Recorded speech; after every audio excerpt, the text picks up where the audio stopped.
Hola, ¿qué tal amigos? ¿Cómo están? Bienvenidos a otra cápsula más de Omnisciencia.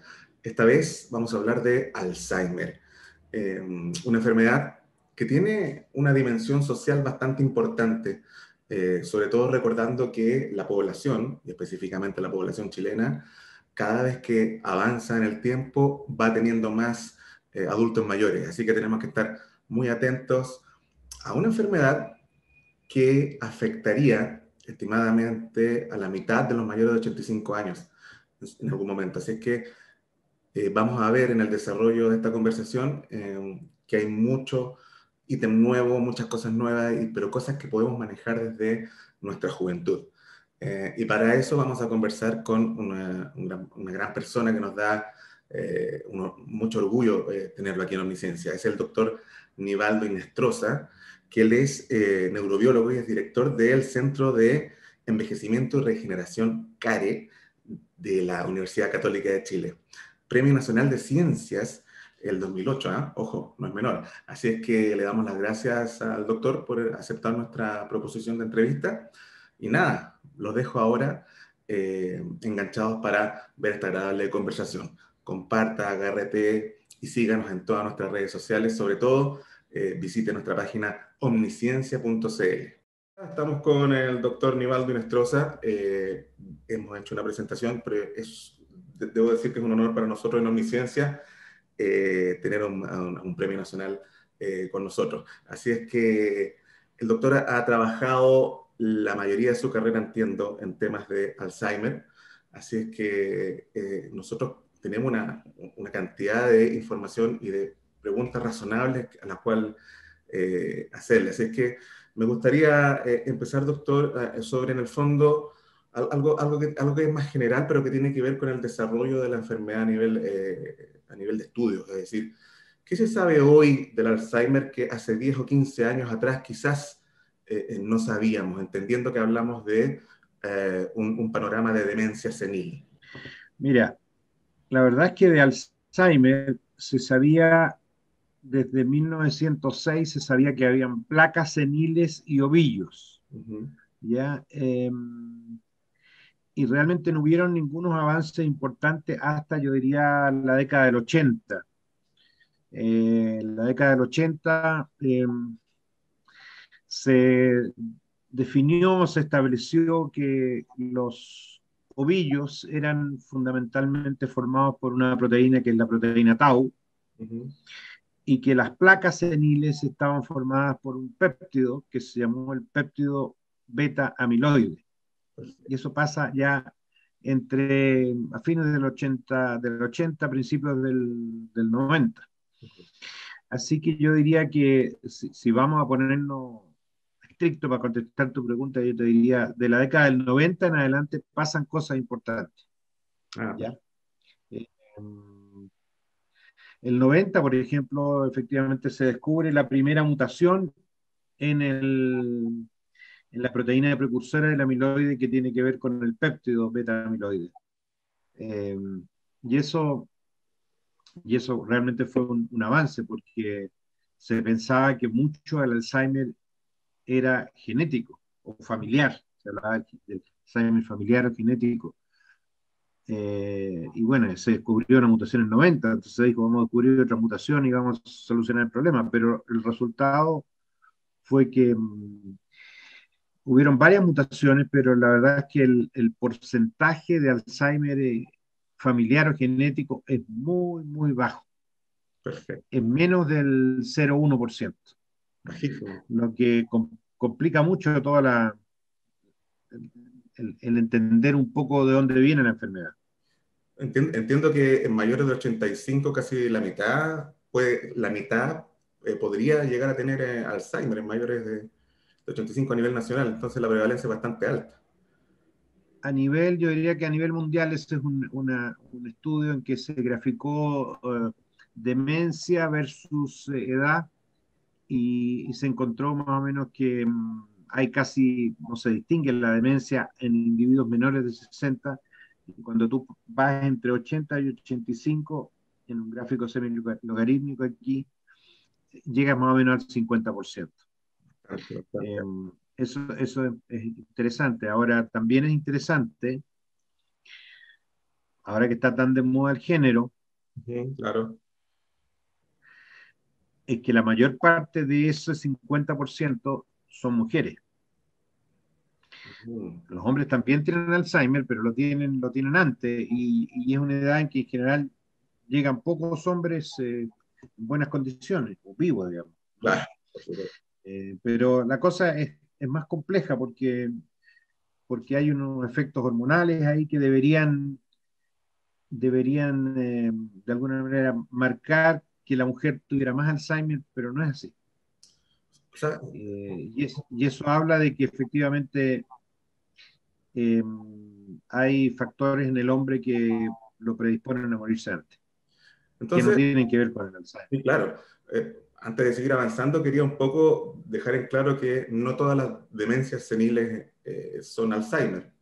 ¿Qué porcentaje de todas las demencias son producidas por Alzheimer en los mayores? A ver, la verdad de las cosas es que la gran mayoría de la demencia senil y presenil corresponde a la enfermedad de Alzheimer. Ah, perfecto. Hay un porcentaje pequeño de otras demencias, como por ejemplo demencias que provienen en porcentaje bajo de Parkinson, Ujú, otra demencia que se llama demencia de Pick, que también es un porcentaje muy bajo. ujú. Así que yo te diría que el 85-90% de la demencia senil es Alzheimer. Ah, perfecto, perfecto. Hay otras demencias que vienen por distintas otras causas. Por ejemplo, hay una demencia alcohólica, por ejemplo, producto de exceso de tomar buen whisky o buen pisco, en fin, Claro. o mucho vino tinto, no sé exactamente qué, pero eh, y ahí hay lesiones específicas en el cerebro que tienen que ver con eso. Está también la demencia vascular, que es yo diría que es la más importante después de la demencia. O sea, en la demencia senil tú puedes tener un 80% Ujú. y un 20% o 15% va a ser demencia vascular. Y luego vienen las otras demencias que son porcentajes relativamente pequeños. Eh, Inicialmente se pensó que el Alzheimer era una de muchas, pero con el paso del tiempo la cosa ha ido quedando bastante más clara en el sentido de que eh, la demencia senil propiamente tal y la presenil corresponden en su mayoría a la enfermedad de Alzheimer. Ah, perfecto. Entonces, como habíamos quedado un poco en el tema del bajo porcentaje genético, que es una Ajá. enfermedad que se presenta en edades tempranas, ¿qué factores estarían explicando entonces la enfermedad más común, es decir, la más asociada a la edad? Estamos hablando de epigenética, quizás de... A ver, ocurre que, a ver, ¿qué es lo que ocurre? Hay ciertos factores genéticos que condicionan la aparición de la enfermedad. Por ejemplo, hay una lipoproteína, una lipoproteína que es una apolipoproteína, Ujú, de hecho, la apolipoproteína ujú, E4. ¿Ah? Hay E2, E3, E4. La E3 es la que se supone que tiene el 85-90% de la población, y la ApoE2 y la ApoE3, perdón, la ApoE2 y la ApoE4, una va en contra del Alzheimer y otra va a favor del Alzheimer, y esa es la ApoE4. ujú. La ApoE4, te das cuenta que cada gen nosotros tenemos un doble gen, Sí, el claro. alelo 1 y el alelo 2. Entonces, cuando está presente en un gen ambos alelos, uno habla de que ese gen está homocigoto, Ujú. y por lo tanto hay dos genes activos. Cuando hay uno solo es heterocigoto. Y en el caso del ApoE4, que se encontró en la década del 90, que efectivamente era un factor de riesgo para la enfermedad de Alzheimer, se pudo establecer que los heterocigotos, para decir los que tienen una carga genética, eh, se tienden a enfermar alrededor de los 80 años, ¿ya? De Alzheimer. Pero aquellos que son homocigotos, que tienen doble carga genética, se corren 10 años Ujú, hacia abajo. O sea, a los 70 años ellos tienen Alzheimer. ujú. Entonces se ha establecido efectivamente que es una carga genética muy importante. Bueno, dejando de lado esa carga genética, eh, que tú te fijas es una carga que tiene que ver con la ApoE, que es y lipoproteínas que transportan lípidos. Esto pareciera ser un asunto de lípidos y grasas. Uno le pone a las grasas los lípidos que uno no quiere, que no quiere comer, en fin, yo saco la grasa de la carne, pero realmente esos son lípidos. Claro. Bueno, y en el cerebro hay un lípido muy importante que es el colesterol, de hecho en todo nuestro organismo. Pero en el colesterol, por ejemplo, el colesterol en el cerebro no lo fabrica la neurona, sino que lo fabrican los astrocitos, que son células no neuronales que están en el cerebro. Y bueno, y le entregan colesterol a las neuronas porque se requiere para las membranas, en fin, para un montón de cosas. Y resulta que eh, estas lipoproteínas son las que llevan el colesterol desde el astrocito a la neurona. Y obviamente uno de esos elementos es la ApoE, la ApoE4. Así que ahí hay todo un problema con la llevada de grasa. Entonces, esa fue una pista. Te decía que esto del ApoE viene del año 93, más o menos, 94. Y esa pista estuvo dando vuelta por ahí hasta que empezaron a aparecer varios datos. Tú sabes, hay lo que se llaman los animales transgénicos, cuando uno conoce el origen o alguno de los factores que determinan una enfermedad, entonces uno puede ponerle un gen humano a un ratoncito y convertir a ese ratoncito, suponte tú que sea una proteína que tiene que ver con el Alzheimer, uno lo puede convertir en algunas características del Alzheimer. Pero también hay ratones que son obeso-obesos, el obi-obi, que son súper, súper gorditos. Bueno, y tienen por lo tanto mucha grasa, mucho colesterol. Y cuando uno le mira el cerebro a estos ratones obeso-obeso, obi-obi, se da cuenta de que tienen placas seniles, que son las placas que normalmente están presentes en el cerebro de un paciente con Alzheimer. Perfecto. Ese fue uno de los hallazgos importantes. El otro hallazgo importante es que la gente con diabetes, y particularmente en el mismo ejemplo que te ponía en ratones que tienen efecto de diabetes, y que se comportan como tales, también presentan placas seniles en el cerebro. Entonces ahí tenemos dos cosas. Sabíamos los lípidos, teníamos la sospecha por lo que te había contado la ApoE4, claro, que los lípidos tenían algo que ver. Los ratones obesos tienen placa, los ratones que tienen mucho azúcar, claro, a diabetes, por lo tanto también tienen, así que pareciera ser esto asociado con temas que en general estos tres elementos están presentes en los los triglicéridos, en general están presentes en enfermedades de la guatita, particularmente cuando la guata tiene grasa, que no está en la guatita, no está en la periferia, sino que está metido al interior. La obesidad de cintura, esta obesidad. Claro, esa. Claro. Entonces, bueno, hay una enfermedad que se llama, o un síndrome que se llama el síndrome metabólico. ¿Sí? El síndrome metabólico tiene, además de lo que hemos hablado, tiene presión arterial elevada, claro, y factores que tienen que ver con la enfermedad cardiovascular. Perfecto.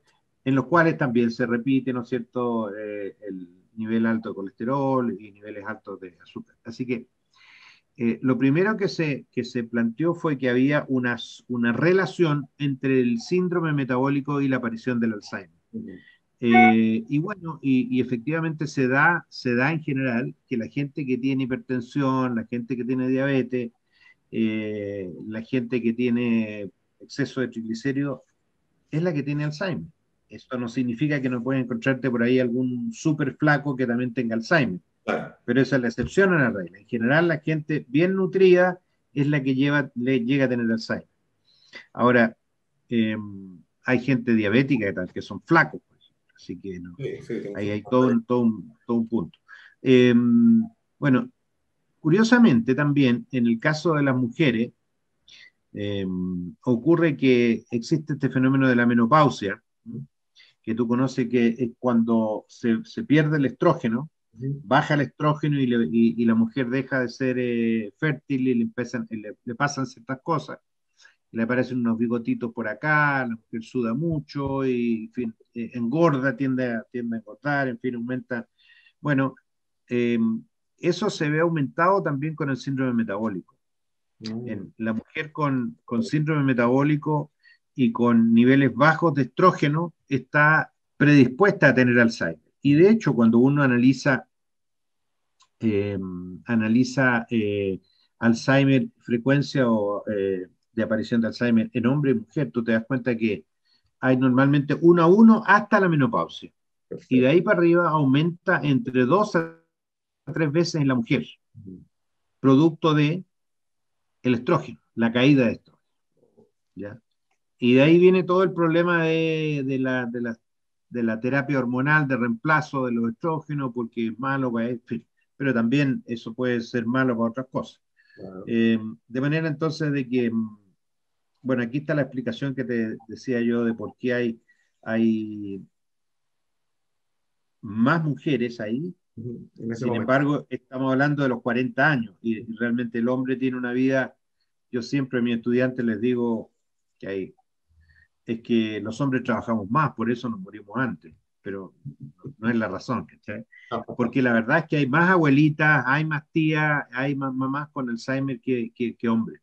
Y eso tiene que ver probablemente con el trabajo, probablemente con que el hombre es más bueno para tomar, más bueno para el cigarrillo, no sé cuál es la razón, pero lo concreto es que debería haber, si no hubiera un efecto eh, y solo tuviéramos la menopausia como el factor, deberían haber 3 a 5 veces más Alzheimer en la mujer que en el hombre. Y no es así.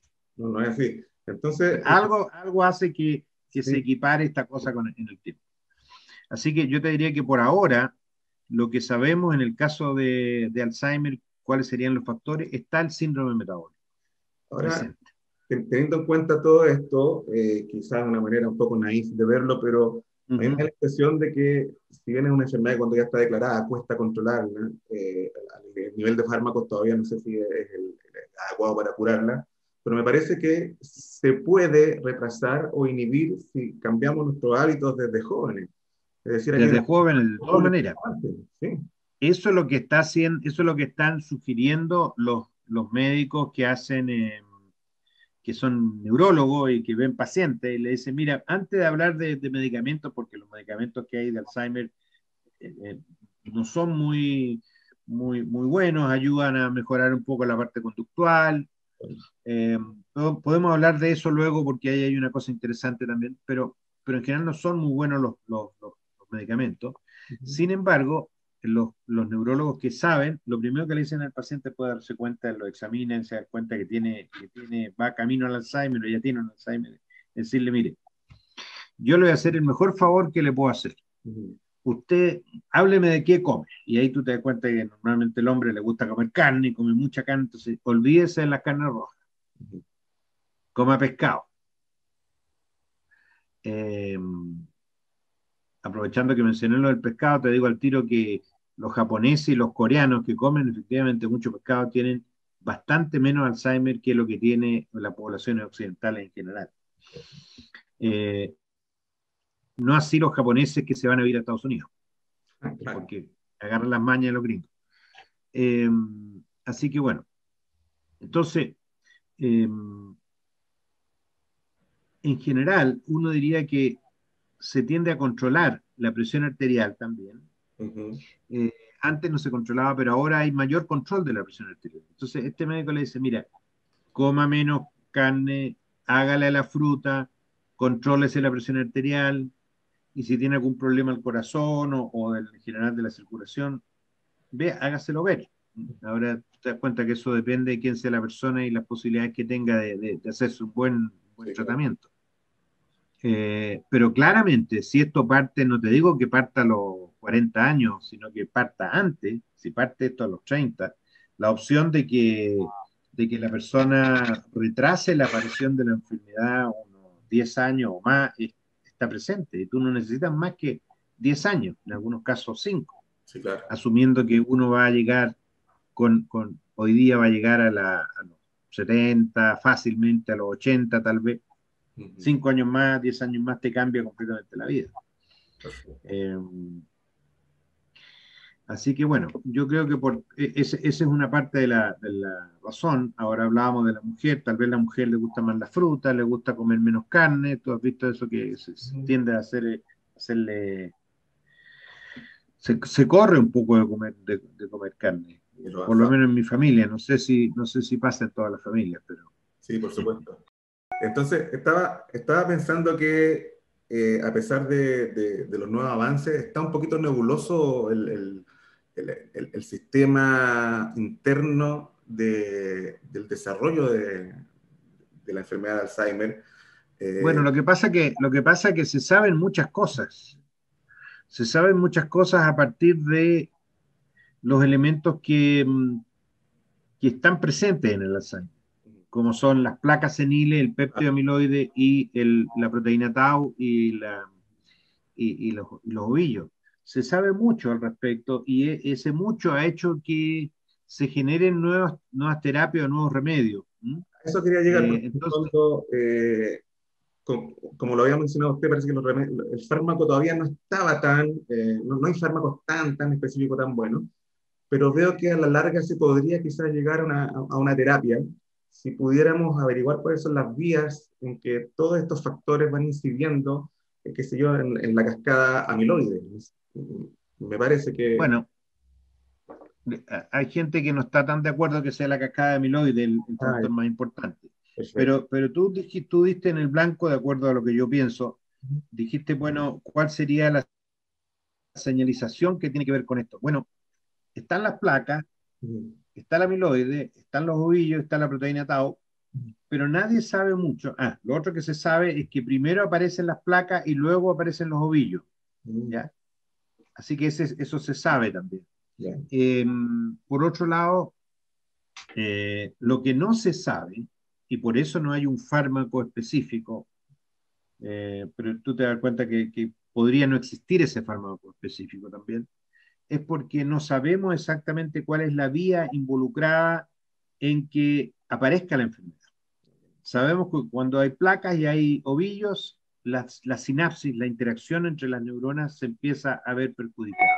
Así que uno podría decir el Alzheimer se debe a que hay una alteración en la sinapsis, en la interacción entre dos células. Ujú. Ok, pero eso ocurre porque están las placas y los ovillos. Ujú. Fíjate. Ahora, entonces uno que dice, bueno, eliminemos las placas. Bueno, tú puedes eliminar las placas y puedes tener Alzheimer igual. De hecho, hay cierto Alzheimer en que no hay placas.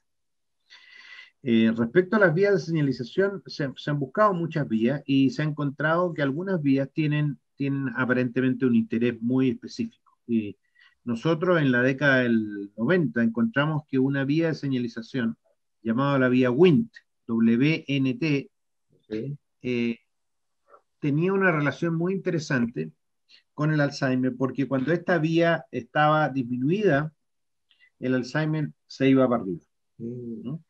Entonces, eso fue un review que nosotros hicimos en la década del 90 con un estudiante mío, Giancarlo de Ferrari, que trabaja en Concepción y ahora se vino a la UNAP, perfecto. a la Andrés Bello. Lleva varios años ahí, pero Giancarlo estaba haciendo su doctorado conmigo y en otro tema, pero le gustaba mucho esto del amiloide y sacamos un review. Ujú. Y en el review nos dimos cuenta de que había información que sostenía la idea de que cuando la vía Wnt estaba disminuida, el Alzheimer se iba para arriba. Pero no había mucha evidencia. Entonces mi laboratorio se dedicó durante los próximos 5 años, hasta el 2005-2006, a hacer estudios in vitro con células de hipocampo a las cuales uno les ponía el péptido amiloide que las dañaba Ok. y le poníamos distintos tipos de fármacos para ver si alguno de ellos evitaba el efecto tóxico del amiloide. Y ahí encontramos un montón de elementos que algunos ya se estaban conociendo, en fin, pero por ejemplo que eh, la nicotina o la activación de los receptores nicotínicos o de acetilcolina, digamos, eh, disminuía el efecto tóxico del amiloide. Ah, perfecto. Voy a volver a eso enseguida. También cuando tú usabas drogas que eran antiinflamatorias, también había un efecto de disminuir los efectos tóxicos de la amiloide. Bueno, y había un montón de otras cosas, por ejemplo, el estrógeno tenía un efecto también inhibitorio de la toxicidad. La vitamina E también tenía un efecto inhibitorio. Drogas que eran antidiabéticas, ¿ya? Como los agonistas de los PPAR gamma, Sí. pero eran drogas antidiabéticas, también tenían un efecto inhibitorio del efecto tóxico de la amiloide. Eh, bueno, de eso te cuento al tiro los que te mencioné, los dos primeros, porque tienen una gracia. La nicotina disminuye la opción de la toxicidad del amiloide, pero al mismo tiempo, cuando tú te encuentras con fumadores, no hay que fumar, No, pero claro. cuando tú te encuentras con fumadores que no han tenido problemas en los pulmones o no han tenido cáncer en otros lados y llegan a los 65, 70 años, ellos no se enferman de Alzheimer. ¿Entiendes? Y esa es la razón por la cual la nicotina se sigue manteniendo como un factor importante en ayudar a evitar la aparición de la enfermedad. Y muchos geriatras chilenos, algunos que aparecen en la tele, pero no te puedo dar los nombres, usan parches de nicotina que se ponen en la espalda para mantener la nicotina ahí que va a estar continuamente. Lo otro que te mencioné es que eh, drogas que se usan cuando hay procesos inflamatorios muy grandes, eh, Corticoides, quizás como sería. la artritis, por ejemplo, claro, cosas de ese tipo, antiinflamatorios, corticoides o simplemente algunos típicos, y tú has tenido artritis, el ejemplo más específico está con el caso de la artritis, pero has tenido ibuprofeno Mm, tratando una artritis de 20 años, bueno, esas personas, aun cuando sus familiares pueden haber tenido Alzheimer, ellos no tienen Alzheimer. wow.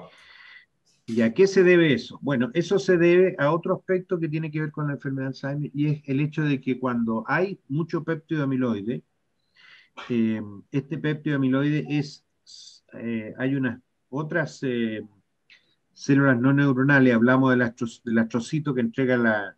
colesterol a las neuronas, pero también existe la microglía, Ujú. y la microglía le gusta comerse el amiloide. Mm, Y cuando se empieza a comer el amiloide, empiezan a aparecer partículas de amiloide que tienen un efecto tóxico con la microglía, ok, hace una serie de citoquinas. ok. Citoquinas, ¿te acuerdas tú de la tormenta de citoquinas del COVID? El famoso COVID, claro, claro. Claro. Entonces, bueno, entonces aquí lo que ocurre entonces es que, y eso ya está bien establecido, que alrededor de cada placa siempre hay una microglía, una célula o más, y normalmente se produce una mini inflamación de la región alrededor de la placa. Y si tú estás continuamente dándole un antiinflamatorio a la persona, porque tiene otra cosa, en este caso era artritis, eh, u otra enfermedad, tú bloqueas esa inflamación. Y Buenísimo. los daños que podría hacer la placa, por ejemplo, en la sinapsis, no se dan. Mm, Y eso hace que en esos dos casos, eh, por el lado de la nicotina, tú veas que la activación de los receptores nicotínicos es positiva, es para evitar el Alzheimer, y por el otro lado, los antiinflamatorios lo que hacen es evitar una microinflamación o mini inflamación alrededor de las placas, y eso disminuye la opción de que aparezca la enfermedad de Alzheimer. Eh, Así que esos son elementos interesantes porque están ahí, y uno quisiera aprender más de cuáles son las vías. Bueno, déjame contarte de la vía WIND, que es ¿ya? la vía que nosotros caímos en cuenta porque caímos en cuenta justamente porque teníamos la idea y queríamos ver si la hipótesis se sostenía o no, y usamos ratones transgénicos para Alzheimer y los tratamos con agonistas o elementos que activan esta vía. Ok. Te voy a decir antes que lo que tenían en común todas las drogas que nosotros encontramos positivas para evitar la toxicidad en las células de cultivo, todas estas drogas de alguna manera interactúan con la vía Wnt a distintos niveles. Ok. La vía Wnt está en la superficie, está en el citoplasma y también está en el núcleo, ¿ya? Por ejemplo, los efectos del estrógeno o los efectos de los agonistas de PPAR tienen que ver con estas drogas que son antidiabéticas, tienen su efecto a nivel del núcleo. Pero, pero otras cosas como la nicotina, particularmente de los receptores alfa 7 que permiten la entrada de calcio, tienen un efecto inhibitorio sobre una enzima que es muy importante que se llama la GSK3 beta, esa es la abreviatura, GSK3 beta, GSK3 beta, que corresponde a la glicógeno sintetasa quinasa, que es una quinasa que es una enzima que le pega fosfato a distintas proteínas. Y le pega fosfato bueno, dentro de la vía Wnt a una proteína particular, que es la beta-catenina, que es la que va hacia el núcleo y activa cosas en el núcleo, pero la GSK3 beta también le pega fosfato a la proteína tau, porque la proteína tau se fosforila y luego se hiperfosforila, y cuando está hiperfosforilada se forman realmente los filamentos que van a formar los ovillos. Claro. Entonces ahí tenemos que una de las proteínas de la vía Wnt, la GSK3 beta, estimula La aparición de los la ovillos. fosforilación de la tau, pero esa es una proteína que cuando está activa, la vía Wnt está inhibida, la GSK3 beta. Cuando está la GSK3 beta está activa es cuando fosforila a la proteína tau. Claro. Pero la vía Wnt está inhibida, porque si tú activas la vía Wnt directamente con un elemento que la active, la GSK3 beta se va al suelo y no va a haber posibilidades de activar a la tau. Por otra parte, eso es muy interesante, por otra parte, en el interior del núcleo hay varias proteínas. Tú probablemente has escuchado de que el péptido beta-amiloide, nos vamos a ir ahora a la placa, el péptido beta-amiloide proviene de una proteína larga de alrededor de 100.000 de peso molecular, que está puesta en la membrana, y en la membrana ahí está el péptido amiloide que tiene que ser cortado por enzimas específicas, Claro. una beta secretasa y una gamma secretasa en el interior de la membrana. La beta secretasa también se le llama base 1, simplemente beta secretase 1. Bueno, esa enzima que corta ahí, dejémosla al lado la enzima, te cuento primero que la vía Wnt tiene una de sus proteínas que va al núcleo porque activa la transcripción de genes específicos o inhibe la transcripción de genes específicos, la vía Wnt. Eso se sabía de la vía Wnt, que se había estudiado mucho durante el desarrollo embrionario, en fin. Bueno, interesantemente, la vía Wnt, cuando está activada, vale decir, cuando la GSK3 beta estaba baja y por lo tanto no había formación de tau, cuando está activada, en el núcleo se produce la inhibición de la transcripción de la base. Perfecto. Y la base es la proteína que normalmente va a cortar la proteína precursora del amiloide y va a producir al péptido beta-amiloide.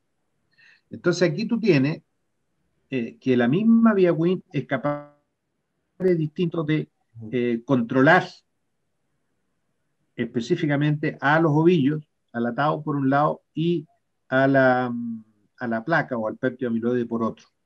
Por lo tanto, esta es la primera vía que juntó a los taoístas y a los baptistas del beta amiloide, porque hasta yo te diría, estoy hablando del 90, pero toda esta historia de la vía Wnt se hizo más famosa en el 2005, 2006. Hasta ese momento, la gente que trabajaba en la tau y la gente que trabajaba en el beta amiloide iban a reuniones separadas, nunca hablaban. Y de ahí para adelante se empezaron a juntar. Esa fue una contribución que yo no busqué, pero que es probablemente la más interesante desde el punto de vista del cómo se trabajó esto. Bueno, entonces en mi laboratorio se siguió trabajando en los eventos de la vía Wnt en relación al amiloide, y se encontró algo muy interesante, que cuando uno, por ejemplo, en ratones transgénicos que aparecen, que hay distintos tipos de ratones transgénicos, hay algunos en que la enfermedad, cuando hay un doble transgénico, por ejemplo, que es un doble transgénico porque tiene una mutación en el APP, se llama el APP Swedish, son dos aminoácidos antes que se corten la beta secretasa, por una parte, y existe la presenilina, que es la proteína que es el sitio activo de la gamma secretasa, pero aquí le falta un exón, el exón 9. Bueno, cuando tú tienes esos dos genes metidos ahí, la preselenina tiene la desgracia que cuando tú la mutas, funciona mejor todavía. ¿Ya? Mm. Entonces se produce mucho péptido amiloide, pero la gracia es que el péptido amiloide se produce después entre los 6 y los 7 meses, digamos 6 meses para ponernos de acuerdo, y luego, y justo en ese tiempo empiezan a aparecer las placas y en ese tiempo se empieza a perder la memoria en los ensayos que uno hace en el laboratorio. Pero ya a los 12 meses ya hay mucha placa en el cerebro y la memoria ya está perdida. Entonces se nos ocurrió hacer un experimento de una de mis estudiantes, que es la Cheryl Tapia, que hoy día es profesora en la Universidad San Sebastián. Mm.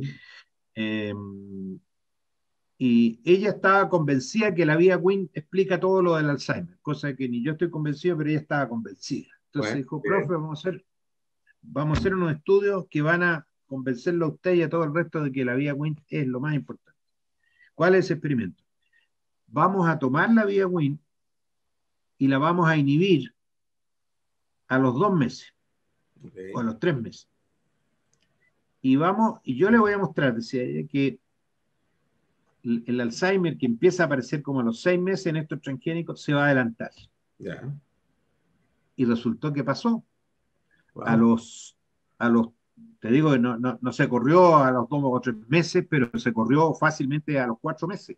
Desde del sexto mes apareció la enfermedad a los 4 meses. Interrumpiendo los 3 meses la vía Win. Le pusieron a los 2 a los 3 meses, más o menos.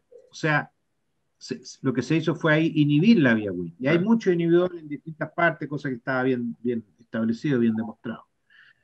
Yo lo encontré muy bueno eso, muy interesante, mucho de apoyo a la vía, pero a la Cheryl se le ocurrió, dijo, oiga, profe, ¿y por qué no le bajamos la vía Wnt a los ratones normales que tienen Alzheimer?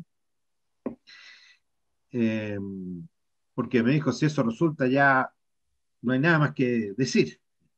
Bueno, y resultó que algunas situaciones que tienen que ver con el Alzheimer se vieron aparecer en los ratones normales, no todas ellas. Obviamente no estaba la enfermedad completa presente, pero algunos aspectos conductuales se vieron alterados, eh, no aparecía la proteína beta amiloide, pero sí aparecía la fosforilación de la proteína tau, entonces habían ciertas características interesantes.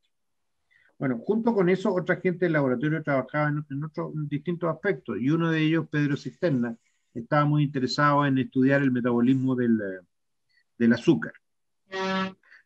No por el lado que yo te había contado antes de la parte del síndrome metabólico, sino simplemente el metabolismo del azúcar, porque a él le gustaba estudiar los transportadores de azúcar. Y bueno, y el cerebro consume el 20% de todo el azúcar que nosotros ingerimos, de todas las calorías. Así que cualquier problema que haya ahí se va a reflejar en cambios en enfermedades neurodegenerativas, en general del sistema nervioso, como Parkinson, Alzheimer y otras. O sea, van a tener un efecto. Así que si tú miras el cerebro con estas técnicas que te permiten ver la captación de glucosa en todo el cerebro, con flúor, con dióxido de glucosa, de manera que la glucosa no se consuma, porque claro, si tú le das glucosa y se consume no la vas a ver, pero si Claro. paras Sí. específicamente en dióxido de glucosa, tú puedes ver todas las zonas rojas y ves que en los cerebros de los individuos con Alzheimer y con Parkinson, particularmente los Alzheimer, está muy disminuido la cantidad de azúcar. Mm. Así que eso ya está bien establecido. Entonces dijimos, bueno, ¿y qué pasa con la vía Wnt?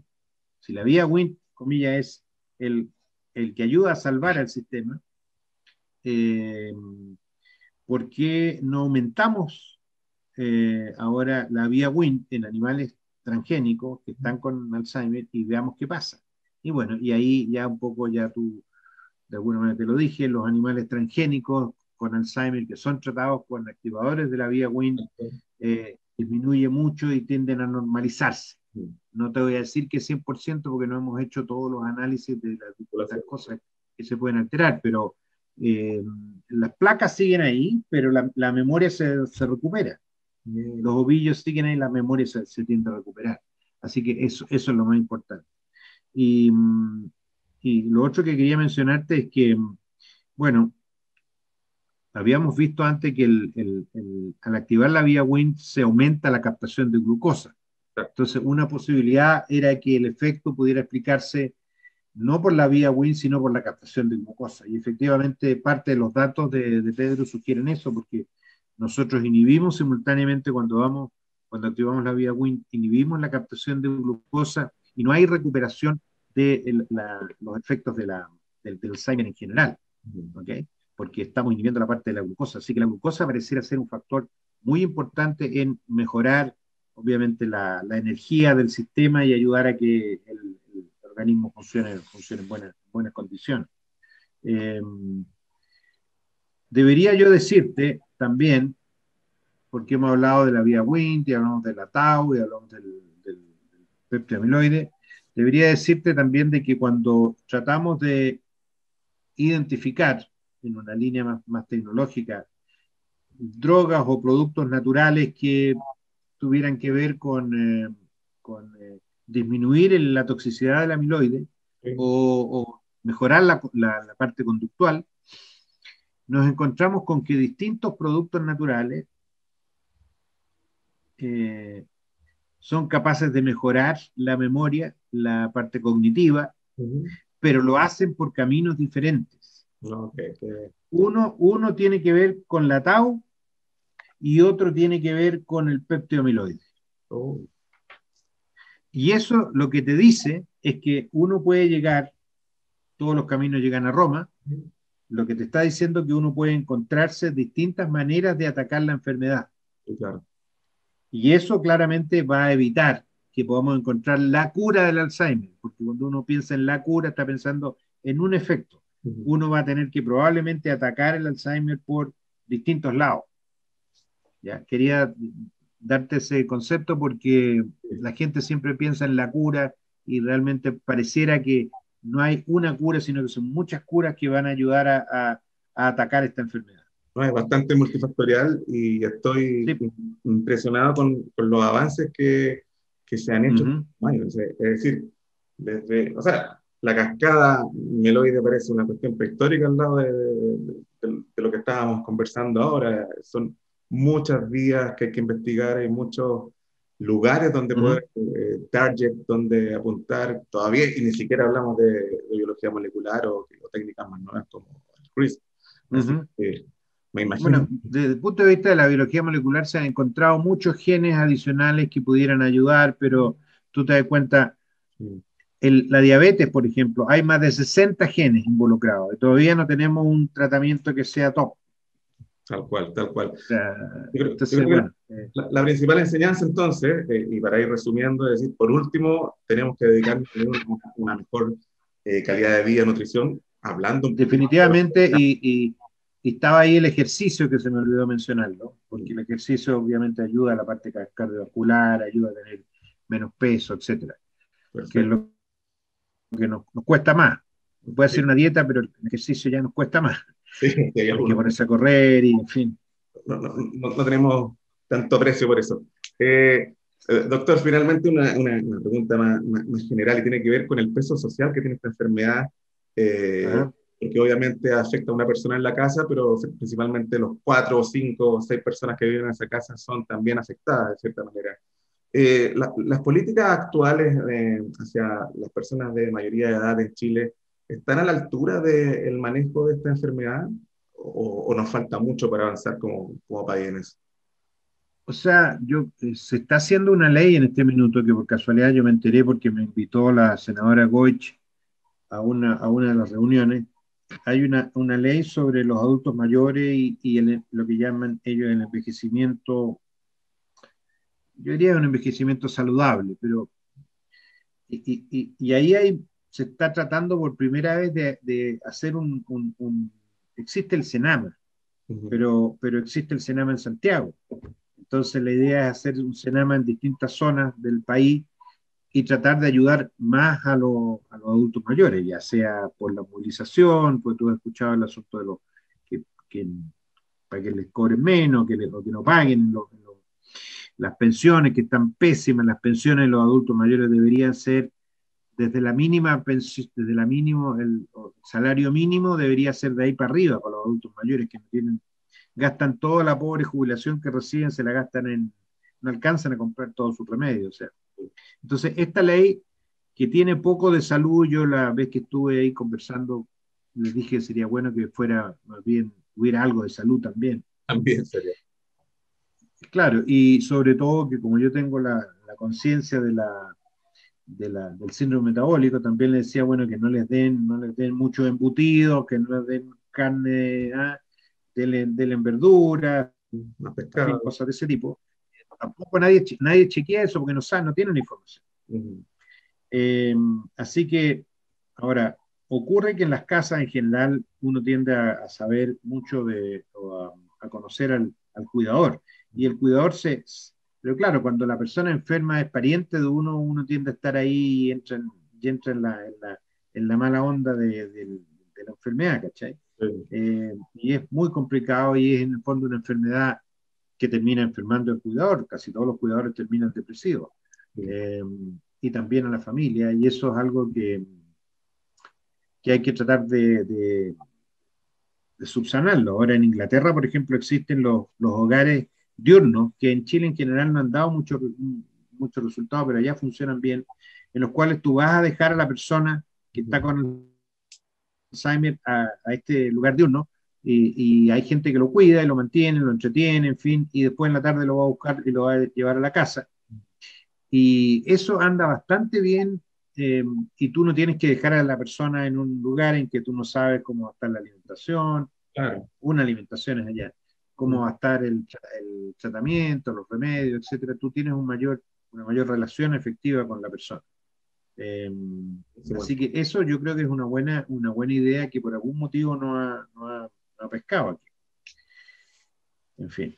Eh, Bueno, suena bastante bien todo eso y esperamos que en el futuro también podamos tener las leyes y la situación socialmente mejore para que también sepamos que tenemos Bueno, que... una de las cosas que debería haber en la Constitución, Mm, una de las cosas que debería haber en la Constitución es una ley para los adultos mayores, mejor. para ayudar a que tuvieran mejores pensiones, que tuvieran mejor salud, etcétera, etcétera. Es el momento en que basta recordar que la pirámide demográfica está invertida, así que bueno, cada vez van a haber más adultos mayores, así que tenemos que ahora preocuparnos de eso. Absolutamente. Hoy día tenemos 16% de los adultos mayores y en 2050 vamos a estar en casi un 30%. Sí, por supuesto. Entonces, es el momento, como Estamos, siempre, de todavía poder adelantarse y quizás aplacar un poco bueno, Ujú. las consecuencias de esta enfermedad. Doctor, no me queda más que darle las gracias. Para mí ha sido una clase muy linda. Me han visto que he anotado hartas cosas que estoy como cuando estaba en la universidad Ajá. tomando apuntes, pero muy claro todo. Así que lo felicito. Se nota que también es un buen docente. Y nada, lo dejo invitado a que estemos en contacto. Hay noticias Ujú. bastante buenas de lo que están haciendo y quizás en un futuro podamos volver a conversar, doctor. Ok, muchas gracias. Gracias, nos vemos. Hasta luego, hermano. Chao, chao.